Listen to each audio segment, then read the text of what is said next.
Hello and welcome to another video. This is Jennifer McGuire.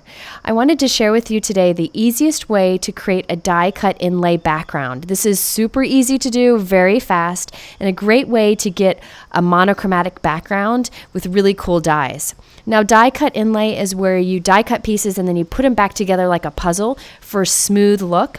Well, I'm going to do that to create these monochromatic backgrounds today, and I have some fun tips along the way. I will be using some great new products from Simon Says Stamp. This month, September, is Stamp-tember. That's the month-long celebration that Simon Says Stamp does, where they have a lot of giveaways, big giveaways, and also exclusive products. So these are some of the Simon Says Stamp brand exclusive products that they have this month. I will be doing a lot with the other products throughout the month, so stay tuned for that. Okay, let's get started. For my backgrounds, I'm using this new glimmery cardstock from Simon Says Stamp. They come in these beautiful colors that you see here. And what's neat about this cardstock is that on the front, it has texture and like this glimmery shimmer to it. But on the back, it's solid without the shimmer and without the texture, and it's a little bit darker. So you could use the two sides together. Today, I'm going to just use that shimmery side, and it's perfect for techniques like this. We're using one solid color in a background. It adds a little bit of interest. I'm using my favorite trimmer, which is the Tim Holtz Tonic Trimmer, to cut some pieces down to 4 1/4 by 5 1/2. Now, I'm going to admit here, I filmed this before I moved, and now I'm in the middle of a move, and I can't go back and refilm a section that ended up corrupt on my camera. So there's a section of video missing here, but I'm going to tell you what I did. I took that glimmery cardstock and I put Stick It double-sided adhesive on the back of it. That just puts a nice thin layered adhesive on the back. And then I stuck it to some white Neenah 110-pound cardstock. You could put it on any scrap cardstock that you have.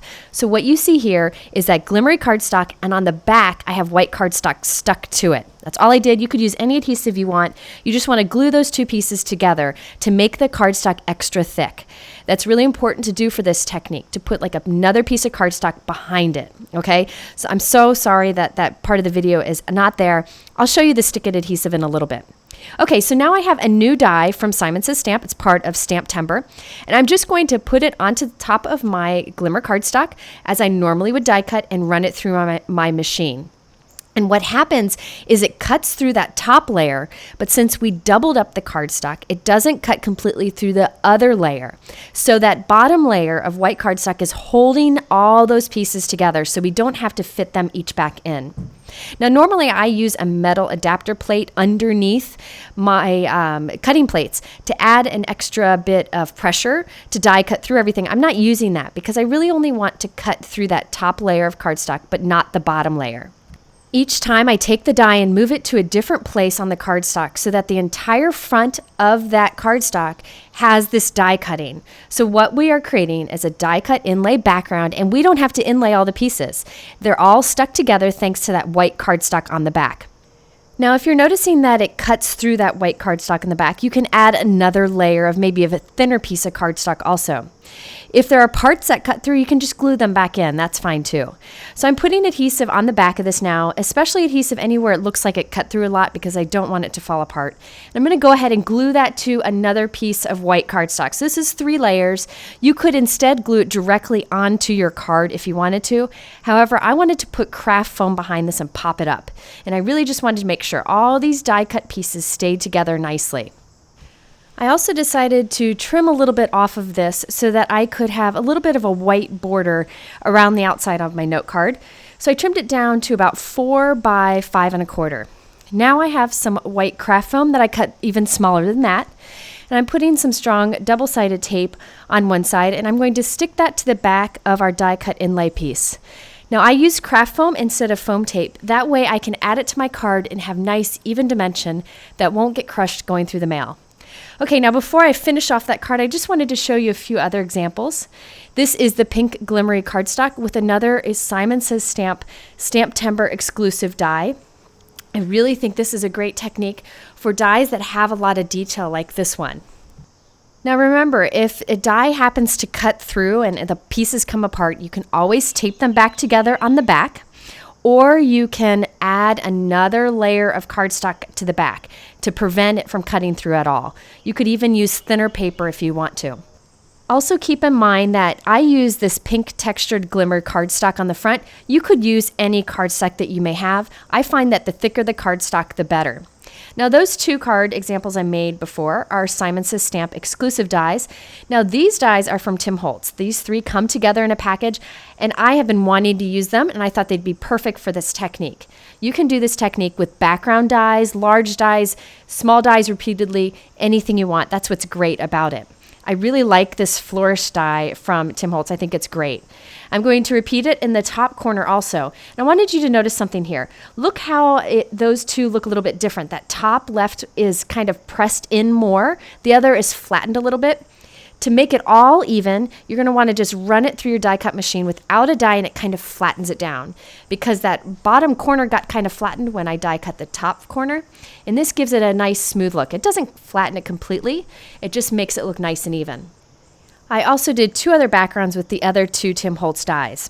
Now another thing that you can do to these backgrounds when you're done is lightly rub Distress ink over it, and the ink would pick up a little bit more on the raised areas, but then not the die cut areas, and it really gives better definition, but I wanted to keep this very simple. So I went ahead and put craft foam on the back of all of those backgrounds, and now I'm going to put double-sided tape on that craft foam and stick it to a 4 1/4 by 5 1/2 inch note card. So all I have here are these die-cut inlaid backgrounds adhered to the note cards with craft foam between for some added dimension. You can also get a good look at the die-cut inlay monochromatic background. If you want to do multiple colors for die-cut inlay, I'll have some videos that show some ways to do that, and I'll link to those at the end of this video. Okay, so now it's time to create the embellishments and the sentiment for these cards. I'm starting out with some white cardstock, and I'm just going to cut a bunch of thin strips that I can stamp my sentiments on. I do this often where I just cut a bunch and then do all the stamping at once. I am using a new Simon Says Stamp set that has a lot of great encouragement messages on it and other occasions too. This is one of those that you can use for many different things. And I'm just going ahead and stamping a bunch of them with some Lawn Fawn Hippo ink. It's a good gray ink. There's also a large U script stamp in here and also just a basic U, but I'm not going to use those U. Instead, I'm going to create some die cuts for the rest of the sentiment. Here I have a piece of that glimmery cardstock that I'm putting Stick It double-sided adhesive on the back of. So I'm putting it right onto the Stick It. I'm going to go ahead and trim this down, and then when I die cut it, the adhesive will be on the back of my die cut so that it easily sticks onto my card. And this Stick It double-sided adhesive is thin, so it die cuts beautifully. This is what I did earlier in the video on the clip that got messed up. I put the Stick It adhesive on the back of the cardstock, but in that case, I stuck it to white cardstock so I could just double up. Here, I'm just leaving the back with the sticky so I can put it to my card. Okay, now I have a piece of vellum. There's new vellum from Simon Says Stamp also. It's a great vellum. I actually folded it over so I could cut 2 vellum hearts at once. I'm actually doubling up my vellum hearts that I put on the card just so that it's a little bit less see-through and gives a little more of a frosted look on my card.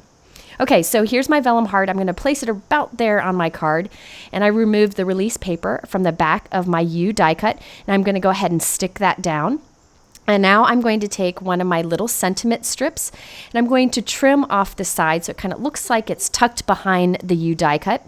And this will give me a nice sentiment. The U, I have many different greetings, like you make the world a better place, you make me smile. I've got a bunch of different cards to create here. I put a thin strip of double-sided tape on the back of my sentiment strip so I can stick it right down onto that vellum heart, and I'm using my T-ruler just to help me make sure that I get it straight. So right now I'm just gluing this sentiment strip to the heart. But now we've got to glue that heart onto the card, and I don't trust vellum adhesives. I've never found one that made me happy that I couldn't see. So what I do is I tuck my adhesive behind things. I hide it. So I'm cutting some thin strips of double-sided tape. This is Be Creative tape, which is super strong, so you don't need much of it. And I'm putting it kind of hidden behind my sentiment strip and a few places on that U die cut. Nobody will ever see it, and since this is a strong adhesive, it'll hold on just fine. So I'm going to go ahead and remove the release paper, but remember I wanted a second vellum heart. So I'm going to stick that down first and then repeat the process of putting some hidden adhesive on that. You could save time by doing this in other ways, but I really wanted that double heart. and I really wanted to hide my adhesive. You could also use liquid adhesive for this and have that hold to your cardstock, but I really like using the double-sided tape instead. You could instead use a fun little staple or something else to attach it. Even some stitching would be fun. I did decide on some of the cards to trim the heart off the edge, but on others I left it hanging off just for something a little bit different. So check out the shimmer and the die cut inlay technique in the background, and then that vellum that kind of softens it all up also. Wanted to keep this simple at this point, so I'm using some kind of iridescent gems. These are from Doodlebug, I believe, but I'll link to a few other options that are very similar. You could use sequins here if you want to also. Once I put all the cards together, I had a lot of encouragement cards that are all in different colors. What would be fun is to actually give these as a set, as a gift to somebody. Okay, so here's a closer look at all the different ones. I used different sentiments on some of them, and all of them used a different die cut inlay background. So I encourage you to grab the dies that you have and see which would be great for a repeated background, or even use a background die to save a lot of time. Doing die cut inlay this way is so easy because you don't have to piece everything back together.